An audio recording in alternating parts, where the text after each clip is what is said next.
You're listening to Swimming World Radio. I'm your host, Brent Rutemeller, and today we have with us International Hall of Fame swim coach Don Gambril. Coach Gambril started coaching swimming back in 1958. He's been an assistant coach for the U.S. Olympic teams 4 times in 1968, 1972, 1976, and 1980. Then as the head coach of the highly successful 1984 U.S. Olympic team that competed in Los Angeles. In all, he has coached 18 U.S. national teams. Thanks for joining us today, Coach. Oh, it's my pleasure, Brent. Coach, we have to start with the 17 years you spent as the head coach of the national powerhouse University of Alabama men's team and the 10 years you spent leading the University of Alabama women. How has the NCAA experience changed from those early days to what you're seeing today? Well, it's been a big change, especially when I first started coaching, where at that particular time men's swimming had 24 full scholarships, and of course there wasn't even a women's NCAA. They had a women's program run by a different branch. I think it was called AIW. I'm not positive, and it wasn't until the mid to late, actually I guess the early 80s before the NCAA, after Title IX, added women's swimming.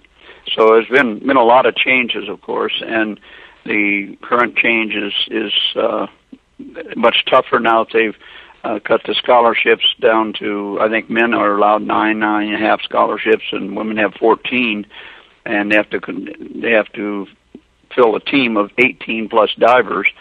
Where on the other hand, you have something like a sport like gymnastics that competes with 5 athletes with 4-piece apparatus, and they've got 15 full scholarships. So it's really not a level playing field for all the different sports.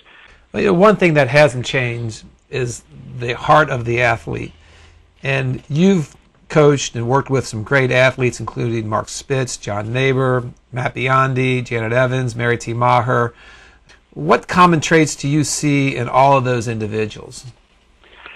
Well, I think mainly it's their dedication. Anybody that has been involved in swimming at all has to if you take a step back and just look at what the swimmer has to make in the way of sacrifice, as far as not only time in training, but as far as time out of training as well. They have to give up a lot of their college life if they're going to be successful in swimming. And when nowadays, are you seeing athletes wanting to take shortcuts, or do you still see that work ethic there? I think the work ethic is still there. The thing that's changed the most, perhaps, is, well, without a question, is the advent of the professional swimming athlete. Because when most Olympic teams I was coaching on, the women averaged probably around 17, probably not even 18 years of age, and the men, most of them probably didn't average over 20 to 21. We'd have the occasional Carl Roby and people like that, it'd be 26, 28 that were come back and on the team, but predominantly you should also have maybe 2, 3, 4 high school ones to counterbalance that, with the majority, of course, being from the collegiate base.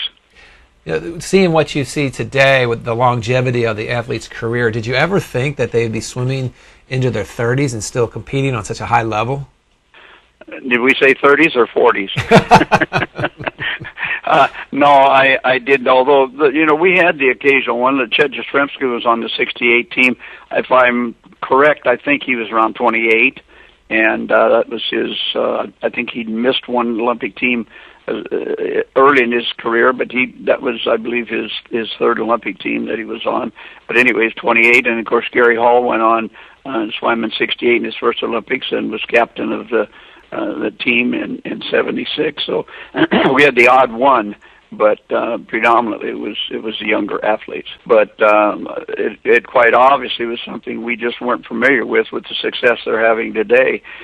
The main thing then was just the lack of a goal. I think now I suppose the monetary goal certainly must help a lot, but I can remember, like with Sharon Stouter, she was just barely 16 when she won her 3 golds to silver in 1964, and then she had found it extremely tough to keep going the next couple of years, and then finally did make a comeback attempt in '68 to get back to top. As I recall, I think she missed the team by 100th or 200ths of a second. She was fourth place by just a touch out.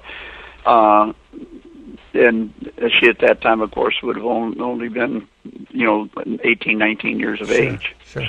What you kind of just said there was that the athletes stayed motivated longer because they had goals. And from a Olympic coach's perspective, how do you go about identifying goals or working with goals in athletes?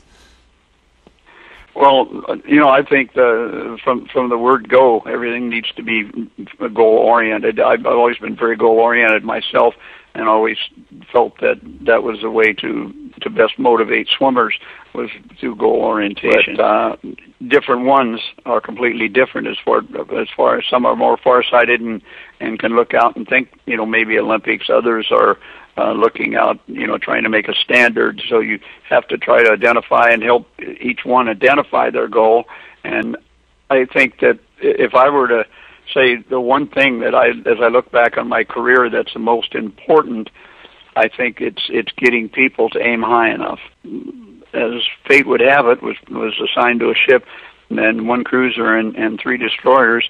It was on a ship that went to the 1956 Olympics and in Australia, and I was able to go in the village there because I'd been swimming with some of the athletes that were on the team, and yours truly, Jack Nelson, was one of the ones that I met there, and went to Melbourne to visit and see the Olympic Games. Was having that opportunity to see it and see the guys that I knew swimming in the Olympics, and see Murray Rose and George Breen and see them win.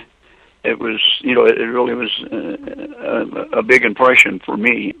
When I saw that was a terrific motivation for me when I came back and started coaching a couple of years later. And I was at that time wanting to be a football coach and didn't even know I was ever going to be a swimming coach.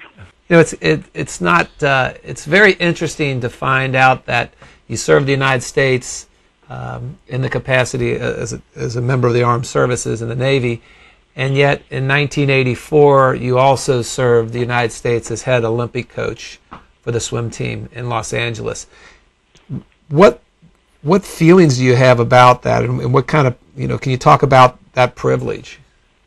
Well, first of all, in looking back at my naval career, it was something in those days that we, it was a compulsory service, and I was married at the time, and actually had a daughter born when I was overseas on the ship.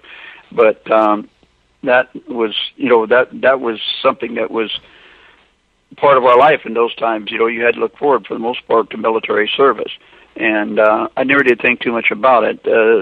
Now, as I look back, when I go to a football game, quite often they'll be celebrating, like, say, Veterans Day or something. They'll have everybody in the different branches of service stand up, and it really means a lot to have had that opportunity to have done that and actually have served in that capacity. I didn't feel like that at the time, but it does mean something now to have had that as part of my career.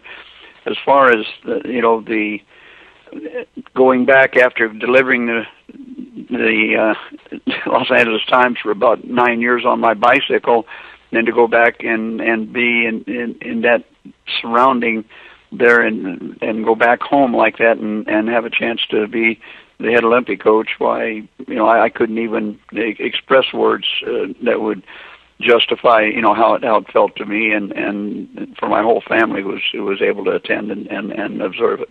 If you could give one piece of information or advice to a young man or woman thinking about starting a career in coaching, what would that be? Consistency. You've got to come every day. In other words, you can't have the day off, well, I don't feel so good today, I'll work hard tomorrow. You've got to do the best job that you can do every day.